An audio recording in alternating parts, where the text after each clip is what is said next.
اندازے کے ساتھ اللہ کے ہاں مقرر کی ہوئی ہے۔ عالم الغیب والشہادہ، سبحان اللہ، وہ چھپی ہوئی باتوں کو بھی جانتا ہے، ظاہر باتوں کو بھی جانتا ہے۔ کچھ ظاہر ہو جاتی ہیں، لوگ کہتے ہیں کہ یہ مجھے بھی معلوم ہے، ہمیں بھی معلوم ہے، چیزیں ہم دیکھ رہے ہیں ہمارے سامنے کیا ہے، یہ اللہ کو ظاہر کی چیزیں بھی معلوم ہیں، اور وہ چیزیں جو ہماری نظروں سے اوجھل ہیں وہ بھی اللہ کو معلوم ہے۔ الکبیر، وہ بڑا ہے، اس کی بڑائی سب سے زیادہ ہے، المتعال، اور بہت بلند ہے، سبحان اللہ، وہ بالا تر بھی ہے، بڑا بھی ہے، اس کی انفارمیشن بالا تر ہے، اس کی ذات کی بڑائی۔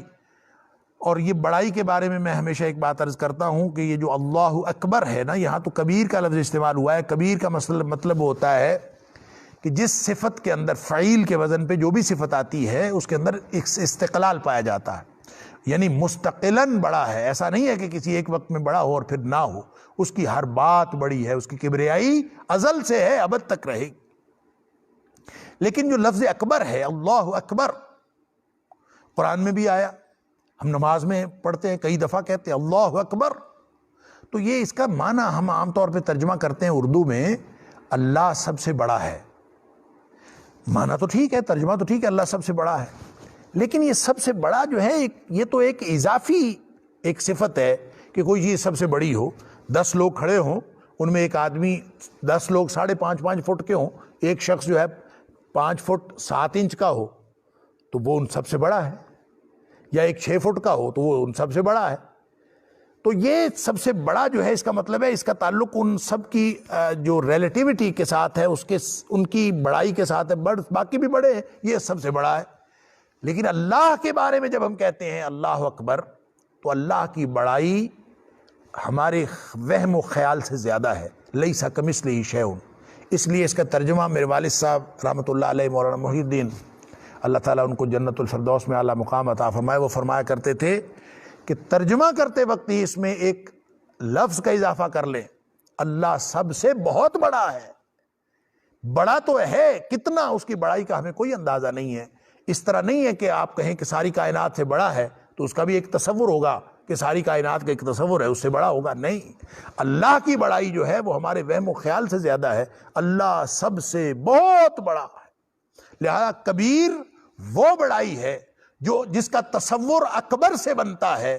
اور یہاں کبیر سے مراد کوئی اللہ کی بڑائی میں کمی کرنا مراد نہیں ہے، بلکہ یہاں پہ یہ بتانا مراد ہے، یہ بتانا مقصود ہے کہ وہ اللہ کی کبریائی جو اکبر سے تصور واضح کرتی ہے، وہ اس کے اندر استقلال ہے، وہ ہمیشہ سے ہے، ہمیشہ تک رہے گی۔ اللہ ازل میں بھی اکبر تھا، اللہ ابد میں بھی اکبر ہوگا، تو کبیر المتعال وہ اکبر بھی ہے اور وہ سب سے بلند بھی ہے، اعلیٰ بھی ہے اور اکبر بھی ہے۔ تو کبیر اور متعال کی جو بالا تر ہونا، یہ کبیر ہونا، یہ بالا تر ہونا، یہ دونوں باتیں گویا کسی ریلیٹیوٹی کی طرف اشارہ کرتی ہیں، لیکن اللہ کی ذات جس طرح سے بڑی ہے، اللہ کی ذات جس طرح سے بلند ہے، لیس کمثلہ شیء، اس تصور کے ساتھ اس کا ترجمہ، اس آیت کا مفہوم اپنے ذہن میں رکھنا انشاءاللہ۔ سواء منکم من اسر القول ومن جہر بہ ومن هو مستخف باللیل وسارب بالنہار، اللہ اکبر۔ برابر ہے تم میں سے کوئی اگر من اسر القول، کوئی اپنی بات کو چھپائے ہو، من اسر القول، جو اپنی بات کو چھپانے والا ہو، ومن جہر بہ، اور جو اس کو ظاہر کرنے والا ہو،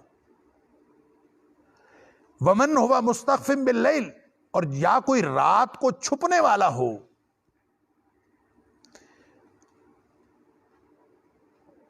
وسارب بالنہار، اللہ اکبر،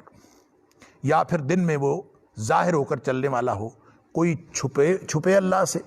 اللہ کی نظروں سے کوئی اوجھل ہونا چاہے رات کو، یا دن میں لوگوں کے سامنے چل رہا ہو، یا اپنی بات کو وہ خفیہ رکھے یا لوگوں کے سامنے ظاہر کرے، جو بھی معاملہ ہے اللہ کے لیے سب برابر ہے۔ اللہ کے علم میں کوئی فرق نہیں پڑتا، یہ ہمارے علم میں فرق پڑتا ہے کہ کوئی چیز موجودگی میں ہو تو وہ اور بات ہے، جو کسی اور جگہ ہو، دور فاصلے پر ہو تو اور بات ہے، نزدیک ہو تو اور بات ہے، ہماری نظروں کے سامنے ہو تو اور بات ہے، نظروں سے اوجھل ہو تو اور بات ہے، رات کے اندھیرے میں ہو تو اور بات ہے، دن کے اجالے میں ہو تو اور بات ہے۔ اگر میں بات آہستہ سے کہوں تو میں لوگوں سے چھپا لیتا ہوں، بلند آواز سے کہوں تو لوگوں کو ظاہر کر دیتا ہوں۔ اللہ کے لیے سب برابر ہے، کوئی چھپائے چاہے نہ چھپائے، کوئی بات آہستہ کہے یا بات زور سے اور ظاہر کر کے کہے، کوئی راتوں کو چل پھر رہا ہو یا دن کو وہ ظاہری طور پر اظہار کرے،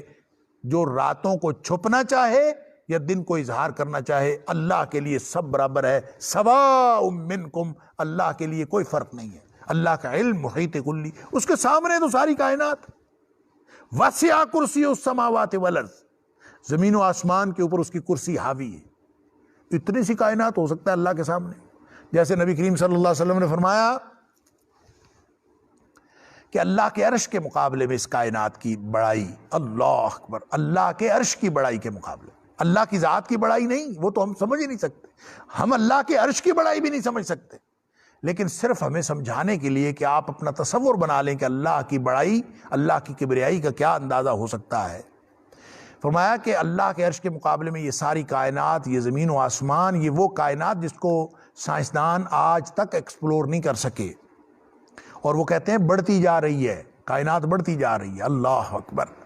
تو اللہ فرماتا ہے، اللہ کے رسول صلی اللہ علیہ وسلم فرمایا کہ اللہ کا عرش، اس کے مقابلے میں یہ ساری کائنات، زمین و آسمان، سارے نظام ہائے شمسی اور سارے نظام ہائے شمسی کے جو کلسٹرز ہیں، پھر کلسٹرز کے پھر کہکشائیں جو بنی ہوئی ہیں، اللہ، پھر کہکشاؤں کے جو کلسٹرز بنے ہوئے ہیں، یہ سب پوری کائنات جو وہم و گمان سے بھی بڑی ہے، یہ ساری کائنات اللہ کے عرش کے مقابلے میں اس کی یہ حیثیت ہے جیسے ایک لق و دق صحرا ہو، لمبا چوڑا، جس کی لمبائی چوڑائی کا کوئی اندازہ نہ ہو، اس کے اندر ایک حلقہ پڑا ہوا ہو، ایک چھلا، ایک انگوٹھی پڑی ہوئی ہو، تو جو اس انگوٹھی کو نسبت ہے اس لق و دق صحرا کے ساتھ، وہی اس پوری کائنات کو نسبت ہے اللہ کے عرش کے ساتھ، اللہ اکبر۔ لہٰذا وہ اتنی بڑائی والا وہ اللہ، اس کو کائنات کے اندر علم حاصل کرنے کے لیے اس کو کیا مسئلہ ہے؟ آیت الکرسی میں ہم پڑھ آئے ہیں کہ من ذا الذی یشفع عندہ الا باذنہ یعلم ما فی السماوات والارض، وہ سب جانتا ہے، اور جو سامنے ہے وہ بھی جانتا ہے، یعلم ما بین ایدیہم وما خلفہ، جو سامنے ہے وہ بھی جانتا ہے، جو پیچھے ہے وہ بھی جانتا ہے۔ ولا یحیطون بعلمہ، اس کے علم سے ہم کوئی چیز احاطہ نہیں کر سکتے الا باذنہ، وہ خود کچھ بتا دے تو بتا دے۔ تو اتنی بڑی کائنات کا وہ اکیلا مالک ہے۔ انسان، اس کی پوری کائنات اللہ کے سامنے کیا ہے؟ وسع کرسیہ السماوات والارض، اس کی تو کرسی حاوی ہے اس کے اوپر، اس کی کرسی کے نیچے ہے ہر چیز، اور ہو سکتا ہے اتنی سی کائنات اس کے سامنے ہو تو ہر چیز اس کو، اس کی ایک ایک جزیات میں سے اس کے سامنے ہے، تو نہ کوئی مستقبل کی بات ہے، نہ کوئی ماضی کی بات ہے، نہ کسی چیز کی بات ہے، اللہ اکبر۔ تو فرمایا اس کے لیے برابر ہے، کوئی چیز چھپاؤ چاہے نہ چھپاؤ، کوئی بات خفیہ کرو، آہستہ سے کہو، یا بلند آواز سے کہو، یا چھپتے پھرو راتوں کو یا دن میں چلتے پھرو، ظاہری طور پر اللہ کے لیے سب برابر ہے۔ لہو معقبات من بین یدیہ ومن خلفہ، اس کے پاس فرشتے ہیں، معقبات، معقبات اصل میں معقبہ کی جمع ہے، معقبہ کا مطلب ہے ایک دوسرے کے پیچھے آنے والے، اس کے یعنی فرشتے جو باری باری آتے ہیں، من بین یدیہ ومن خلفہ، وہ لوگوں کے یا انسان کے سامنے بھی آتے ہیں، اس کے پیچھے بھی آتے ہیں، اس کے ارد گرد اس کی حفاظت کرتے ہیں، گویا یحفظونہ، ان کی حفاظت کرتے ہیں، من امر اللہ، اللہ کے حکم سے، اللہ اکبر۔ یہ وہی بات ہے جو اللہ کریم نے سورہ انعام کے اندر فرمائی، وَهُوَ الْقَاهِرُ فَوْقَ عِبَادِهِ وَيُرْسِلُ عَلَيْكُمْ حَفَظًا، کہ وہ زبردست قوت والا ہے، اپنے بندوں کے اوپر ہے، پوری نگرانی کر رہا ہے، اور یرسل علیکم حفظا، وہ تمہارے اوپر نگران بھیجتا ہے، تمہارے محافظ بھیجتا ہے، فرشتے بھیجتا ہے، تمہارے آگے پیچھے پھر رہے ہوتے ہیں، معقبات، ان کی باریاں لگی ہوئی ہیں، ایک کے بعد دوسرے کی باری آتی ہے۔ حدیث کے اندر آتا ہے کہ فرشتے یہ جو یہاں پہ بیٹھے ہوئے ہیں کندھوں کے اوپر، کرامن کاتبین، ان کی ڈیوٹیاں عصر کے وقت اور فجر کے وقت چینج ہوتی ہیں۔ جو فرشتے فجر کے وقت آتے ہیں وہ عصر کے وقت چلے جاتے ہیں، اور جو عصر کے وقت آتے ہیں وہ پھر اگلے دن فجر تک رہتے ہیں، وہاں ان کی ڈیوٹی چینج ہو جاتی ہے۔ تو لہو معقبات، یہ اللہ تعالیٰ کے نے فرشتے، اس کے فرشتے ہیں آگے پیچھے آنے والے، باری باری یکے بعد دیگرے آنے والے، من بین یدیہ ومن خلفہ، اس کے آگے اور اس کے پیچھے، یعنی انسان کے، یحفظونہ، اس کی وہ حفاظت کرتے ہیں، من امر اللہ، اللہ کے حکم سے، ان اللہ لا یغیر ما بقوم حتی یغیروا ما بانفسہم وَإِذَا أَرَادَ اللَّهُ بِقَوْمٍ سُوءًا فَلَا مَرَدَّ لَهُ وَمَا لَهُم مِّن دُونِهِ مِن وَالٍ۔ بے شک اللہ لا یغیر،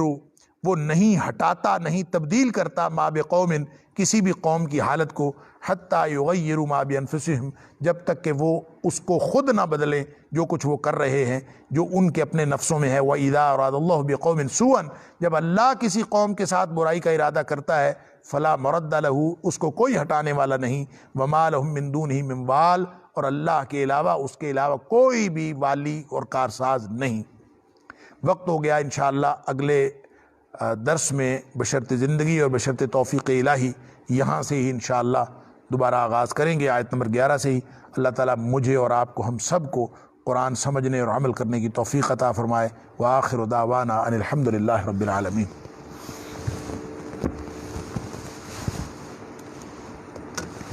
ہاں جی، کوئی سوالات ہیں؟ نعیم صاحب سے پوچھیں، اگر سوالات ہیں تو ٹھیک ہے، نہیں تو دعا کریں اور